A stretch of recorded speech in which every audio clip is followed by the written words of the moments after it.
Maravilhosos filhos de Deus, bom dia! Muito obrigada! Aqui quem vos fala é a professora Lívia. Tudo beleza com todo mundo? Nos situando aqui, estamos aqui no meu colégio lindo e maravilhoso, graças a Deus. E vamos iniciar a aula voltando a nossa mente, eu vou passar um vídeo para a gente refletir sobre esse tema, sobre o maio laranja, tá? Então, a ideia inicial como os anúncios sempre traz estimativas, números, então, assim, e é um ótimo momento da gente entender que as disciplinas estão ligadas no nosso cotidiano e tudo a gente vai utilizar, né?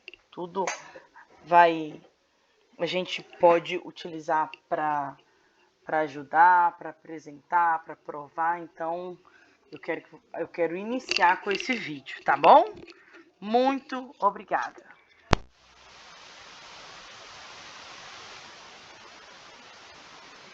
A cada hora, 3 menores de idade são abusados no Brasil. Mais da metade tem entre 1 a 5 anos de idade.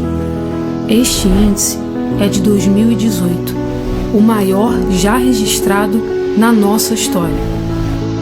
Dia 18 de maio é o Dia Nacional do Combate ao Abuso e à Exploração Sexual Infantil no Brasil. E, no entanto, por que quase ninguém fala disso? Foi fazendo essa pergunta que nasceu a ideia de dar visibilidade ao Maio Laranja. A gente tem um sonho: marcar este mês e esta data na memória de cada brasileiro. Porque é urgente. Precisamos mudar esses números. Precisamos dar voz àqueles que não têm. E aí, vamos com a gente? Maio Laranja. Abuso não é brincadeira.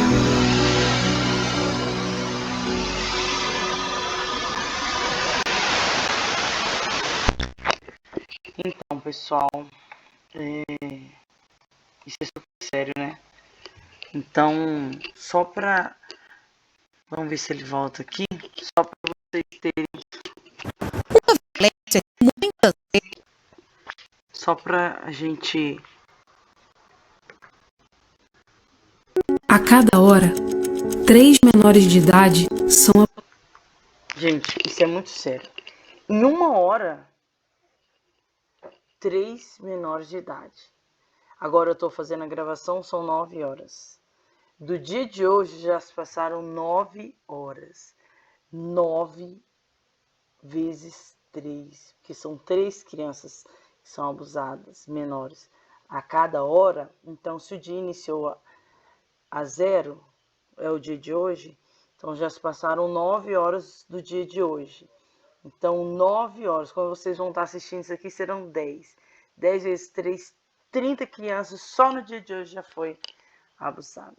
Então, são números que a gente começa a se preocupar, né? Então, a matemática tá para quê? Tá para a gente pensar. Esses números, eles nos indicam tomar alguma atitude, tá bom? Então, é um assunto, gente, que tem que ser tratado com muita reflexão, com muito estudo. Não dá só para ir julgando todo mundo, tá bom? Existem também casos onde essas pessoas que foram abusadas na vida adulta delas, o que serão delas, gente? Esse mundo tá todo assim, com adultos todos doentes mentalmente, mas também como que foi a infância desse povo? E eu não falo só pelos alunos, não. Vocês não têm noção, mas na nossa família tem muitos adultos que já sofreram isso. Dentro da escola, nem se fala, tá? Então, assim, na sociedade, então, esses números aí, eles estão informando o quê, né? Então, a matemática ela é utilizada também, gente, para a gente tomar decisões, né? Para a gente refletir sobre isso. Então, tem uma cartilha que eu queria mostrar para vocês, três relatos. Olha aqui. Ele, o abusador, vinha fazendo aquilo comigo havia um tempo e eu não entendi o que aquilo significava, pois tinha 5 anos apenas. E daí comecei a perceber por volta dos 11 anos, talvez nas aulas de educação sexual, que era daquele jeito que se fazia um bebê. Então, essa aqui é uma vítima desde os 5. Mãe, como ele fazia ameaças de morte para eu não contar o que aconteceu, ele mexia em tudo o que era parte do meu corpo. Teve um dia que eu fugi, ele me encontrou e me levou para a casa dele, ele me obrigou. Enfim, gente, essa cartilha aqui, ó, por que, né, falar sobre violência? Então, assim, gente, é porque a gente precisa ter muito cuidado à vida, tá? Olha aqui, gente, para poupar minha mãe, nunca contei nada a ela. Hoje tenho 40 anos e ainda choro toda vez que lembro de tudo. Me arrependo de não ter gritado. Isso é um relato. A pessoa já tem 40 anos e guarda tudo isso na memória. Gente, já existem pessoas assim que ficam tão bagunçadas psicologicamente que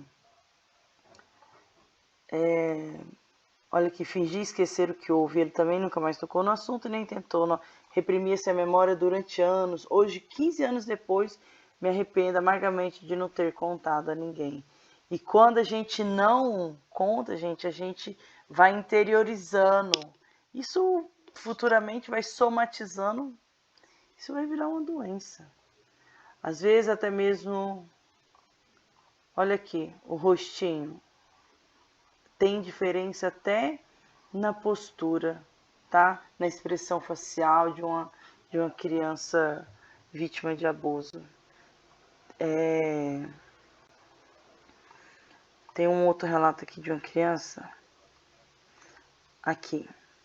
Fui violentada na infância por quem mais deveria me proteger, meu pai. Sinto um misto de nojo e vergonha até hoje ao lembrar. Assim que minha mãe saía para trabalhar, ele me chamava. Então, por que tem muitas pessoas que você vai ver assim muitas pessoas que têm pavor assim do sexo oposto, mas por quê? Tem alguma coisa aí, tá?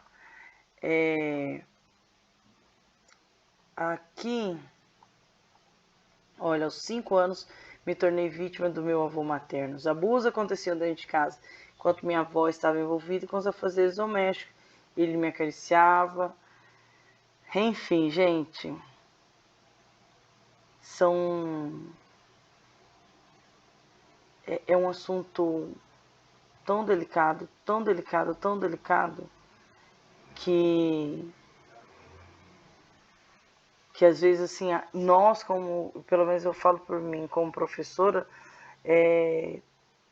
talvez a gente fique até sem graça, sabe, de ficar, mas precisa ser, são assuntos, tabus assim que precisam ser falados, mas não com não para prejudicar, tá? Na realidade, isso é para alertar mesmo, tá? Pra gente, para que aqueles números eles reduzam, eles zerem, tá?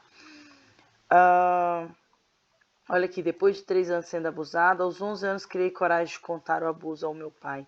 No momento em que ouviu as coisas horríveis que o patrão dele fazia comigo, ele saiu em defesa desse homem e disse que se eu criasse essas histórias de novo, levaria uma surra. Fiquei com muito medo e sem chão. Após esse fato, passei outros 5 anos sendo violentado pela mesma pessoa. Bom, gente, é muito delicado. Então, Olha, as crianças não devem ser orientadas que, se alguma pessoa tentar qualquer tipo de aproximação com abordagem sexual, mesmo sem contato físico, ela deve dizer não e contar imediatamente os fatos aos seus responsáveis, tá? Se for um de seus pais, é algum outro responsável. Durante os esclarecimentos, podem ser utilizados exemplos para que o infante saiba como agir, caso se depare com situações de violações tais como: se uma pessoa se aproxima e oferece bombons, chocolates ou presentes, o que você faria? Uma pessoa para o carro na rua e lhe convida para dar uma volta. Você entraria no carro? Um desconhecido lhe convida para ir brincar na casa dele. Você aceitaria o convite? Se um amigo que você conheceu na internet perguntar onde fica sua casa, você responderia? Se um amigo que você conheceu na internet pedisse uma foto sua, você enviaria? Se alguém fizesse algo com você e dissesse que aquilo era um segredo, que só vocês poderiam saber, você contaria algo aos seus responsáveis? Se alguém quisesse lhe mostrar fotos, vídeos ou revistas de pessoas nuas, você concordaria em vê-las? Então, isso é apenas um momento, uma parada para a gente refletir sobre essa situação, tá, gente? Que se agrava com o passar do tempo. Eu tinha 8 anos e estudava em uma escola particular que havia contratado há pouco um novo funcionário. Ele era simpático, querido por todos, até que um dia, por conta do trânsito, meus pais demoraram a me buscar. Fiquei sob os cuidados dele até que pudesse ir embora. Ele começou a me encher de elogios que logo se transformaram. E aí... Então, pessoal, os perigos da internet, né? Cresceu muito o abuso que envolve a internet, né? Ainda mais agora nessa época de pandemia. Então, alerta a essa utilização. Um amigo meu conheceu uma pessoa em... Onde que é aquela cidade do autódromo? Barcelona. E foi. Quando ele chegou lá, o amigo dele falou assim: ó, eu preciso do seu dinheiro, pra gente trocar pra moeda do país. E ele foi, gente, conversou vários meses e foi pra lá pra trabalhar, enfim. E aí, chegando lá, ele pediu o dinheiro. O meu amigo foi ao banco, passou o dinheiro pra ele, ele falou: ó, fica aqui, que eu só vou do outro lado ali, não sei se era pra trocar o dinheiro, e ele ficou. E esse moço nunca mais voltou. Gente, pensa.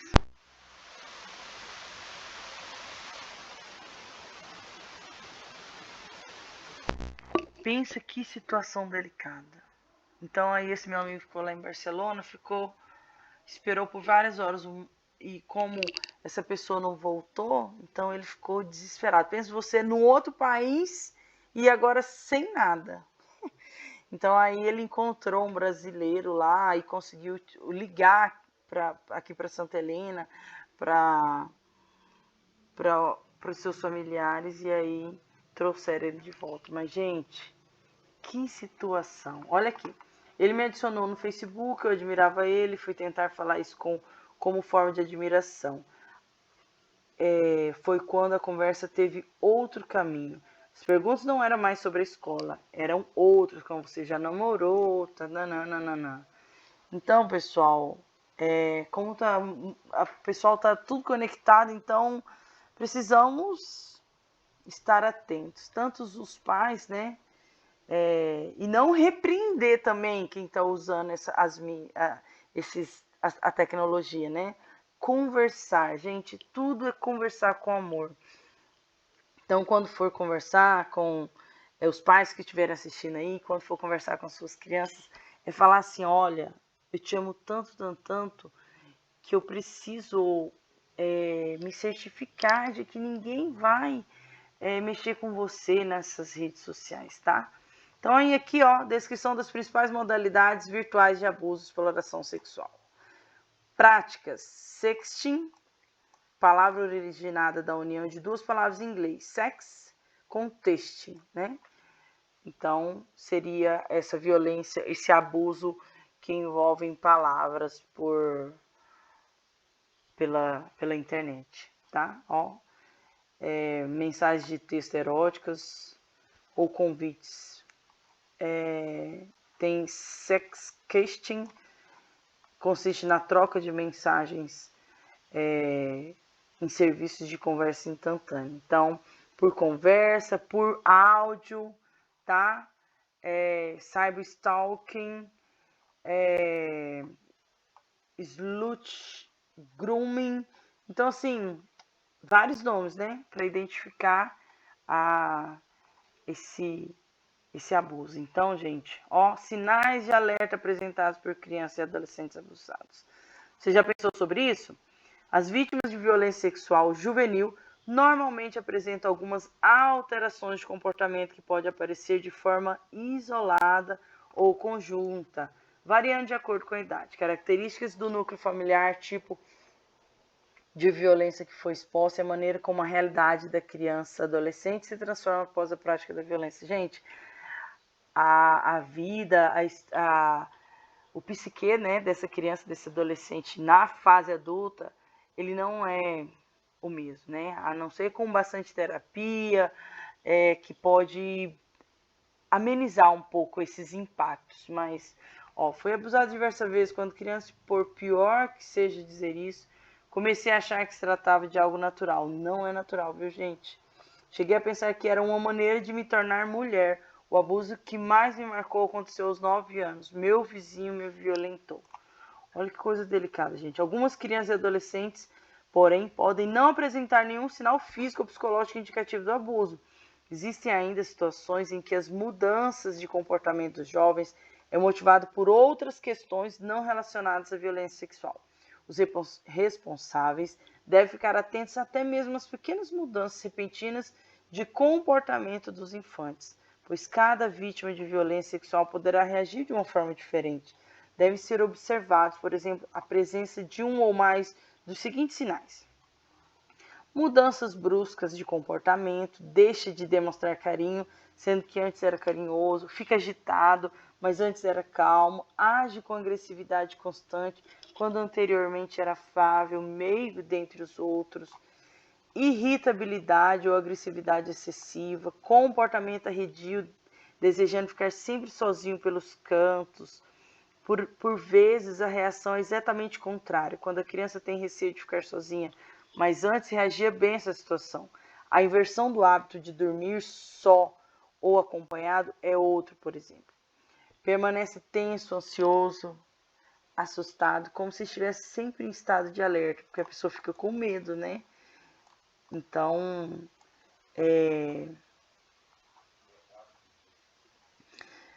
chora por qualquer motivo e com uma frequência maior do que de costume, regride em seu desenvolvimento, apresentando-se muito infantil para a idade, involução de vocabulário ou forma de falar, tipos de brincadeiras e jogos de seu interesse, volta a depender dos responsáveis para se locomover, volta a chupar dedos. Olha, gente, a regressão, né? Permanece calado, inexpressivo, com um pensamento distante ou tentando passar despercebido ou despercebida, não ser notado. Então a pessoa quer ficar invisível, né? Na realidade, ela quer assim, uma vez uma pessoa me disse que queria, que às vezes tinha vontade de esfregar o corpo com um bombril para ver se aquele nojo que ela tinha do corpo dela sumia. Então, gente, é algo assim que a gente tem que conversar e conversar também com as crianças assim com muito amor. Tem que falar, olha, nós te amamos tanto e por isso a gente quer sempre perguntar o que está acontecendo com a sua vida, para que ninguém prejudique o seu psicológico, ninguém te agrida. Então, assim, é conversar, gente, com muito amor. Eu acho que essa palavra, esse cuidado um com o outro, né? Apresenta medo constante, demonstra dificuldade para se socializar, apresenta medo constante ou pavor inexplicável de locais específicos, como quarto, banheiro, motivo para fuga de casa, escola, a casa de um parente. Passa a ter dificuldade de aprendizagem, baixo rendimento escolar, sempre está triste, melancólico, foge de ter contato físico. A criança, assim, pelo menos ouvindo essa pessoa me contar sobre o corpo dela, ela tinha nojo do próprio corpo. Então, quem tocasse nele, então era como se fosse contaminado, né? Isso na mente. Então, apresenta problemas de saúde sem causa aparente, problemas alérgicos, doença de pele, dores de cabeça, vômitos, outras dificuldades.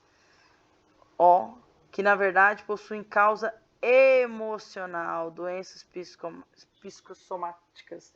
É porque vai agravando e vai gerando essas doenças psicossomáticas. Mostra desconforto na presença de determinado adulto, não necessariamente o abusador, mas alguém que possua características semelhantes. Passa a utilizar linguagem sexual explícita imprópria para a idade, tem pesadelos constantes, desenvolve distúrbios de sono e volta a ter enurese noturna. Então, vitimiza-se com frequência em situações normais do cotidiano, como, por exemplo, discussão banal entre os irmãos, disputa por alimento, atenção, brinquedo, diminuição de sua capacidade física ou intelectual, vergonha do próprio corpo, automutilação, gente. Esse assunto aqui a gente tem que conversar muito.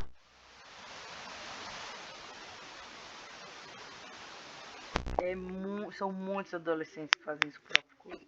O porquê a gente pensa que é frescura, né? E não é, gente. Em muitos casos é super sério, tá? Perde o apetite, eu passo a comer em excesso. O comer em excesso, gente, é para se proteger. Mentalmente, ela pensa que comendo, criando uma capa de gordura, ela vai se proteger. Ou então, pelo menos, ficar feia para ninguém querer essa pessoa. Demonstra interesse por brincadeiras erotizadas ou conduta sedutora. Um mini adulto. Gente, em lares fragilizados por violência doméstica, a percepção dos sinais de alerta requer ainda mais atenção do responsável. Algumas vezes o relato sobre o abuso e o pedido de socorro são expressados em linguagem não verbal ou escrita, como desenhos, desenhos e pinturas com temas sombrios, cores escuras, colocando em destaque regiões íntimas do corpo. Qualquer desses sinais apresentados por crianças ou adolescentes devem ser investigados e tratados, pois sempre haverá uma causa, seja ela decorrente de abuso sexual ou de outra violação. Logo que surgir a primeira suspeita de violência sexual, o caso deve ser levado ao conhecimento dos órgãos públicos. O sistema de proteção, uma vez acionado, realizará o atendimento e poderá confirmar ou afastar a suspeita. Então, pessoal, é um tema sequelas. Gente, as sequelas são para toda a vida, por quem passa por isso. Lembra daquele caso da pessoa de 40 anos? Lembra da jovem que já queria limpar o corpo com bombril? E o pior, gente, algumas vítimas acham que elas são as culpadas. Meu Deus. Acho que aí também é muito delicado, tá? Então aqui a gente não tá eu não tô aqui pra... engravidei aos 11 após ser vítima de vários abusos praticados por meu professor. Ele me obrigou a abortar. Se contasse a alguém os abusos ou a gravidez, ele dizia que mataria minha família. Como consequência da gravidez precoce das violações, cortei todo o meu corpo e me castiguei fisicamente quanto aguentava. Nunca mais pude engravidar. Gente, as sequelas são enormes. Então, a ideia é a gente chamar a atenção para esse assunto que é tão delicado. Eu acho delicado até eu comentar esse assunto com vocês, né? Então, a minha ideia é que a gente reflita, a gente observe as nossas crianças, porque o amor que a gente tem por essas crianças também é muito grande. E a gente se coloca, né? O sentimento de empatia que é próprio do ser humano nos faz colocar no lugar do outro. E a gente percebe o tanto que isso deve ser ruim, né? Se a gente utiliza esse sistema da empatia que é do ser humano, então a gente começa a entender que é um tema importante para o momento, tá bom? Então, por isso, a gente está dando uma atenção para esse tema, o mês Maio Laranja, tá bom? Então é isso aí, gente. Muito obrigada Muito obrigada, muito obrigada. Fiquem todos com Deus e até mais, viu?